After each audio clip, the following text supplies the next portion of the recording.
Hello friends, అందరికీ నమస్కారం. తెలుగు రాష్ట్రాలకి వాతావరణ శాఖ హెచ్చరికలు జారీ చేసింది.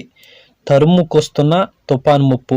అటు రాయలసీమకు కూడా హెచ్చరికలు జారీ చేసింది వాతావరణ శాఖ. Welcome to AP weather news. AP Telangana daily weather update కోసం మన ఛానల్ సబ్స్క్రైబ్ చేయండి, షేర్ చేయండి, లైక్ చేయండి. ఎప్పటికప్పుడు తాజా వాతావరణ సమాచారం ఇవ్వటం జరుగుతుంది. టుడే వెదర్ అప్డేట్ ఏంటంటే, ఈరోజు ఉపగ్రహ చిత్రం చూడండి, శాటిలైట్ చిత్రం.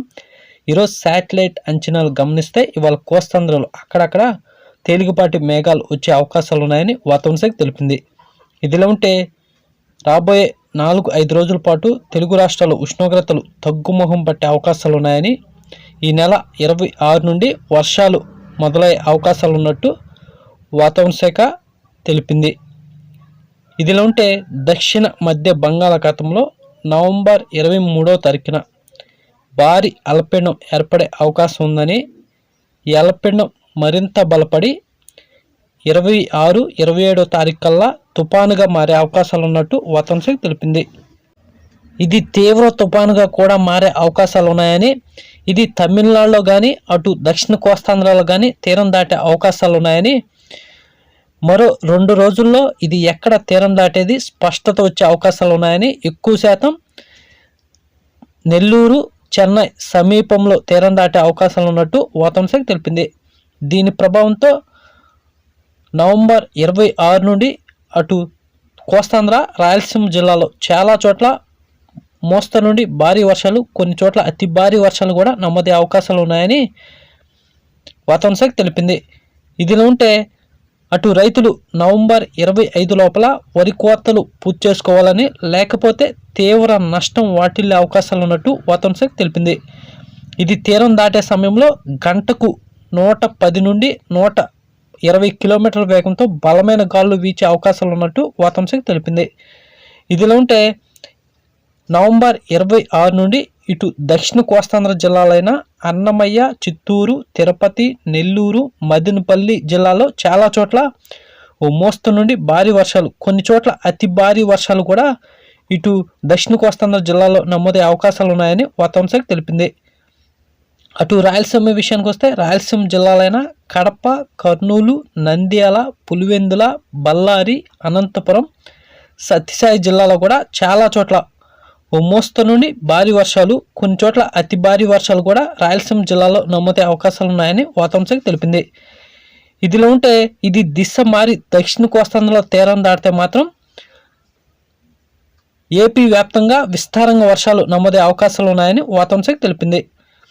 మరో 2 రోజుల ఇది ఎక్కడ తీరం దాటేది స్పష్టత వచ్చే అవకాశాలు ఉన్నాయని వాతావరణ శాఖ తెలిపింది. ఇటు మధ్య కోస్తాంధ్ర జిల్లాలైన కృష్ణా, గుంటూరు, ప్రకాశం, తూర్పుగోదావరి, పశ్చిమ గోదావరి జిల్లాలో కూడా ఓ మోస్తరు నుండి భారీ వర్షాలు నమోదే అవకాశాలు ఉన్నాయని వాతావరణ శాఖ తెలిపింది.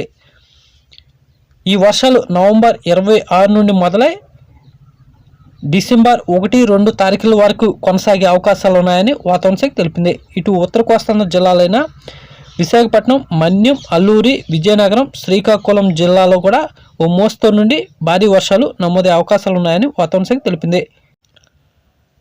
అటు తెలంగాణ కూడా నవంబర్ 26 తర్వాత ఓ మోస్తరు నుండి భారీ వర్షాలు నమోదే అవకాశాలు ఉన్నాయని వాతావరణ శాఖ తెలిపింది.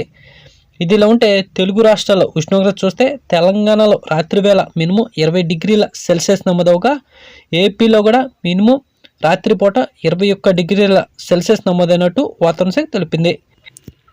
తెలంగాణలో పగటిపూట మ్యాక్సిమం 31 డిగ్రీల సెల్సియస్ నమోదవగా, ఏపీలో కూడా మ్యాక్సిమం పగటిపూట 31 డిగ్రీల సెల్సియస్ నమోదైనట్టు వాతావరణ శాఖ తెలిపింది. మరో 4-5 రోజుల పాటు ఉష్ణోగ్రతలు బాగా తగ్గుముఖం పట్టే అవకాశాలు ఉన్నాయని, నవంబర్ 23న బంగాళాఖాతంలో ఏర్పడు అల్పపీడనం తుపానుగా మారి ఇటు తమిళనాడు కానీ కోస్తాంధ్రలో కానీ తీరం దాటే అవకాశాలు ఉన్నందున అటు రైతులు నవంబర్ 25వ తారీఖు లోపల వరి కోతలు పూర్తి చేయాలని, లేకపోతే తీవ్ర నష్టం వాటిల్లే అవకాశాలు ఉన్నట్టు వాతావరణ శాఖ తెలిపింది. ఇది తీరం దాటే సమయంలో 100 నుండి 120 కిలోమీటర్ల వేగంతో బలమైన గాలు కూడా వీచే అవకాశాలు ఉన్నాయని, ఈ నెల 26 నుండి ఇటు కోస్తాంధ్ర, రాయలసీమ జిల్లాలో చాలా చోట్ల ఓ మోస్తరు నుండి భారీ వర్షాలు, కొన్ని చోట్ల అతి భారీ వర్షాలు కూడా నమోదయ్యే అవకాశాలు ఉన్నట్టు వాతావరణ శాఖ తెలిపింది. ఇలాంటి డైలీ వెదర్ అప్డేట్ కోసం మన ఛానల్ సబ్స్క్రైబ్ చేయండి, షేర్ చేయండి, లైక్ చేయండి. థ్యాంక్స్, ధన్యవాదాలు వాచింగ్.